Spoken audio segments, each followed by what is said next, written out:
Hello trader, एक बार फिर से स्वागत है मेरे यूट्यूब वीडियो पर। यह वीडियो मैं इसलिए बना रहा हूँ ताकि हम इस मंथ में जो मिस्टेक हुई है उस पर हम चर्चा कर सके। क्या बेटर हो सकता था, क्या क्या मिस्टेक हुई है, उस बारे में हम चर्चा करेंगे। किस तरह का मंथ स्टार्टिंग में सिनारियो था और वो कैसे चेंज हुआ, उस बारे में बात करेंगे। तो सबसे पहले हम बात करते हैं निफ्टी की। निफ्टी जैसे कि ये, अगर आप देखोगे निफ्टी एक के ऊपर से ट्रेंड लाइन का रजिस्टेंस है, नीचे से ट्रेंड लाइन का सपोर्ट है। बार बार रजिस्टेंस पे जा रहा था, गिर रहा था कि शायद वह यहाँ तक आया, बट गिरा नहीं। निफ्टी ने इतना बड़ा ग्रीन कैंडल बनाया, यह है 26 नवंबर का। उसके बाद जाने का ट्राई किया, बट फिर से सेलर एक्टिव हुए, नीचे ले गए और वापिस इसी जोन में ये सपोर्ट लेकर निफ्टी ने 5 दिसंबर को ग्रीन कैंडल बनाया।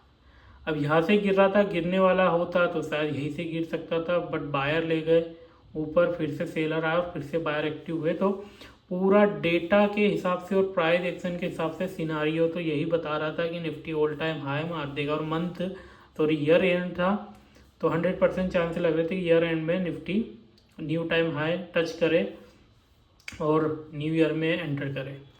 बट बिग मनी ने हमारे साथ जो है स्कैम किया। वापिस से सेलर एक्टिव हुए, नीचे ले गए उसे और प्रॉपर इस ट्रेंड लाइन का सपोर्ट लिया। ट्रेंड लाइन का सपोर्ट लेने के बाद ऊपर आया, उसके बाद फिर से एक बार रीटेस्ट करने आया और फिर से बाहर आज एक्टिव हुए और अच्छे ग्रीन नोट पर निफ्टी ने क्लोजिंग दिया। मैंने ग्रुप में भी शेयर किया था कि क्या निफ्टी यहाँ से बाउंस बैक कर सकता है, डब्लू पैटर्न टाइप का बन रहा है। और सेम सिचुएशन हुई है, सेम टू सेम। अगर आप देखोगे तो same to same W pattern बना है। अब ये निफ्टी ट्राई करेगा वापस से 26,300 पर जाने का। ये हो सकता है नेक्स्ट वीक हो जाए, क्योंकि हो सके इस मंथ जो शॉर्ट हुए हैं तो शॉर्ट कवरिंग होंगी या दूसरा न्यू बाइंग होंगी। क्या होता है ना कि देखो, सभी को पता है, मुझे बहुत से क्लाइंटों के मैसेज आ रहे थे, सर जो दिसंबर रहता है इसमें क्रिसमस है और न्यू ईयर रहता है, तो बिग मनी जो एफआईआई है वो अपनी पोजीशन एग्जिट करते हैं, प्रॉफिट बुक करके घूमने निकलते हैं, तो मार्केट गिरेगा। तो आपने उस समय पुट भी देना था ये हो। तो देखो, आप ये अब सोच रहे हो, मैं 2018 से हूँ मार्केट में, मैं ये सब चीज़ देख चुका हूँ। मैं जब एडवाइजरी में काम करता था, ब्रोकिंग कंपनी में काम करता था, तो ये चीज़ बोल के मैं क्लाइंट से पैसे लेता था कि सर मुझे पता है मार्केट गिरेगा और बिग मनी अपना पोजीशन एग्जिट करेंगे, एफआईआई टीआई और जाएंगे। ये चीज़ें मैं उनको 2018 में बोलता था। आप तो मुझे आप बोल रहे हो, तो ये चीज़ मेरे भी ध्यान में थी, बट डेटा और प्राइस एक्शन के हिसाब से नहीं लग रहा था।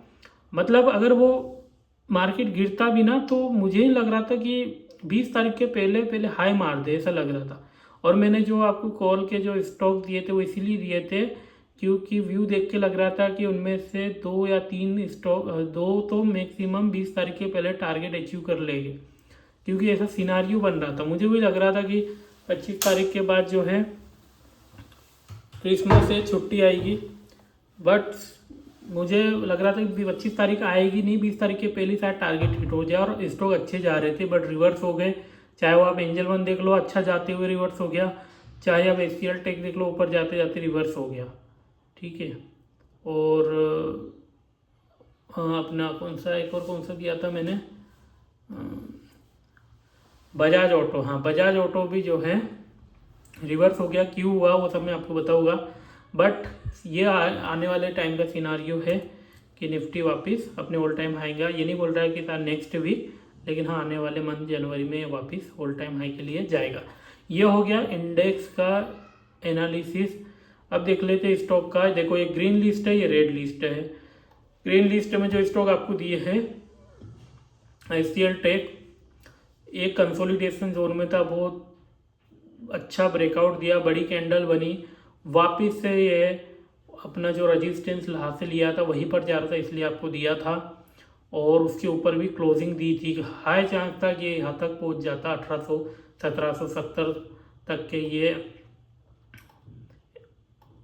ये मैं एनालिसिस कर रहा था, बट हुआ नहीं ऐसा। वहीं से वो रिवर्स हो गया, उसके बाद साइड हो गया, साइड वे हो गया। देखिए, गिरा नहीं है स्टॉक। इसमें इसके प्राइस एक्शन प्लस डेटा के हिसाब से इसमें ना कहीं से भी जो है ऐसा नहीं दिख रहा था कि ये गिरेगा, और गिरा नहीं है, साइड वे हो गया। ये आप देखो कई दिनों से साइड वे में भी फंसा हुआ है, गिरा नहीं है स्टॉक।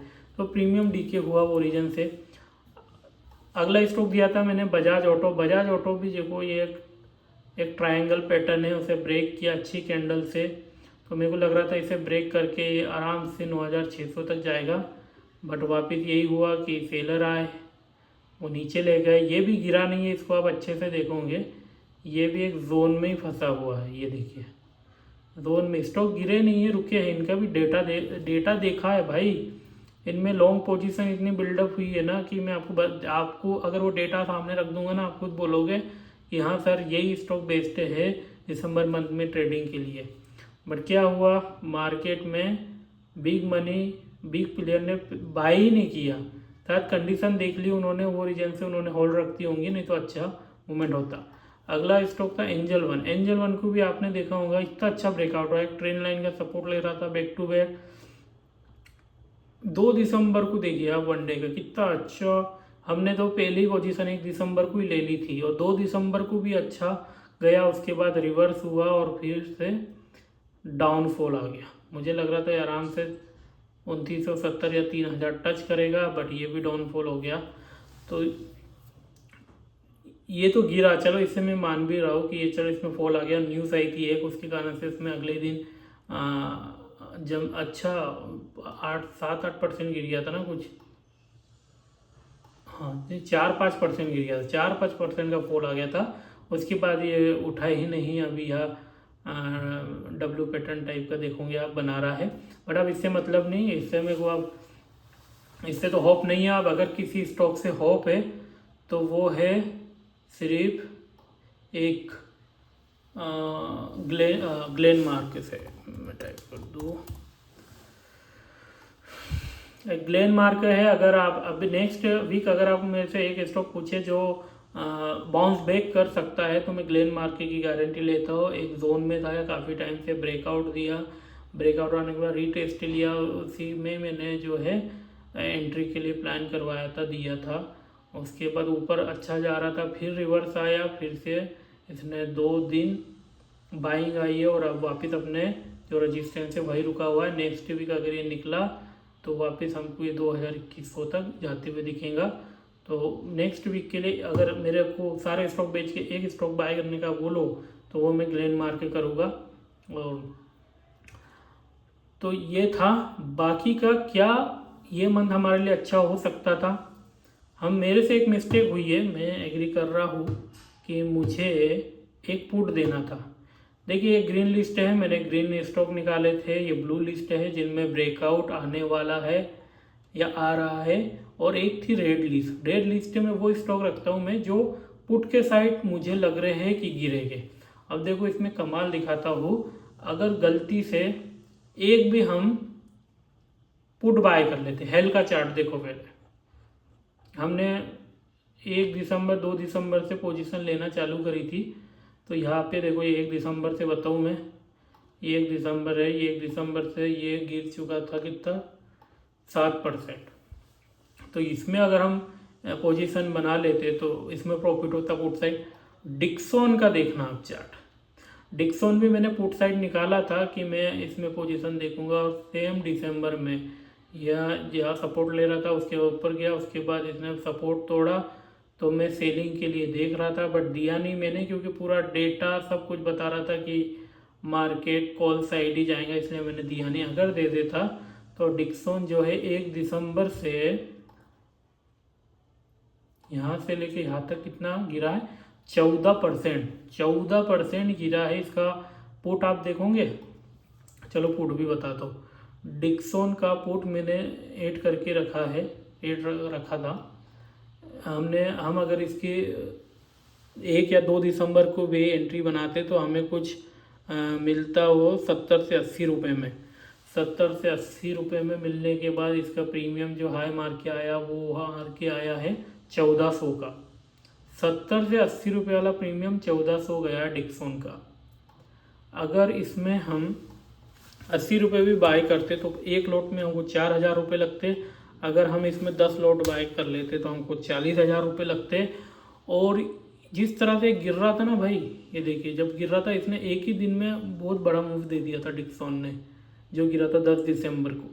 तो 10 दिसंबर तक तो हम होल्ड रखते ही है, क्योंकि 10 दिसंबर तक प्रीमियम भी डीके नहीं होते हैं और वही पता चल जाता है कि स्टॉक में फॉल आएगा या पाएगा। तो जब 10 दिसंबर तक भी आप होल्ड रख लेते ना, और 10 दिसंबर को इसमें आप 1000 पॉइंट गया, ये 1300 तक का ही है, अगर आप इसमें 1000 पॉइंट भी कैप्चर कर लेते ना तो आपका 5 लाख का प्रॉफिट बनता, क्योंकि 500 क्वांटिटी 10 लॉट यानी 500 क्वांटिटी, तो आपका 5 लाख का प्रॉफिट बनता ईजिली। चलो ठीक है, ये हो गया एक पुट का साइड। दूसरा एक और पुट देख लो, काइनस। ये काइनस का पुट है, ये देखो ये भी एक ट्रेन लाइन का रेजिस्टेंस लेके गिर रहा था। अब इसमें भी हम, ये ट्रेन लाइन ब्रेक हुई, ये सब मेरे आंखों के सामने हो रहा था, मैं रोज एनालिसिस कर रहा था, रोज मुझे दिख रहा था, बट क्या करूँ, ऑलरेडी 3 स्टॉक दे चुका था, सब लोग अपनी पोजीशन बना चुके थे, इसलिए मैंने इसे इग्नोर ही किया। अब काइनस का भी देखो, इसका भी जो है 3 दिसंबर को भी अगर आपको पुट बाय करा था इसका, काइनस का 5000 का पुट, तो इसका पुट देखो 3 दिसंबर को कुछ इसका प्राइस था 57-58-60 रुपये, उसके बाद ये हाई मार के आया 1185, अब 1200 रुपये। अगर इसमें भी हम पोजीशन बनाते 60 रुपये में भी बाय करते, एक लॉट बाय करने में 3000 रुपये लगता, इसमें 10 लॉट 30,000 रुपये आप इन्वेस्टमेंट करते, और इसमें भी आप ये 1200 तक गया है, हम इसमें 1100 पॉइंट भी कैप्चर कर लेते तो 11×5=55 यानी 5.5 लाख का प्रॉफिट आपको हो जाता, सिर्फ 30,000 रुपये लगाने पर। तो देखो ये तो बात की बात है। अब आप भी बोलोगे राहुल सर आप क्या बता रहे हो, ऐसा था तो तब देते प्रॉफिट बनता, तब बात अलग थी, अब चल गया, अब तो कोई भी ज्ञान देगा। तो मैं सिर्फ आपको इसलिए ये ज्ञान दे रहा हूँ कि अगर आप डीमोटिवेट हो कि आपको जो लॉस हुआ इस मंथ, जो भी 40-50 हज़ार, 1 लाख रुपये, 2 लाख रुपये, तो कोई बड़ी बात नहीं है उसे रिकवर करना। आपके पास 20-30-40 हज़ार रुपये भी है ना, और आपको अगर नेक्स्ट में बढ़िया स्टॉक मिल गया जो कि मैं ढूंढ के दूंगा, तो आप वो लॉस चुटकियों में रिकवर कर लोगे।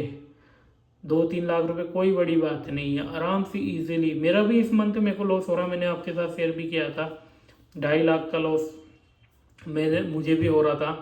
तो मैं इतना पैनिक नहीं हुआ, क्योंकि मुझे पता है कि मेरे पास अगर ट्रेडिंग के लिए 50,000 रुपये बचा ना, और मेरे को एक बेस्ट स्टॉक मिल गया, उसमें मैंने 30-40 हज़ार रुपये लगा दिया और स्टॉक ने मूवमेंट कर दिया, तो मैं आराम से 2-3 लाख रुपये एक महीने में एक स्टॉक से अपना लॉस रिकवर कर लूँगा।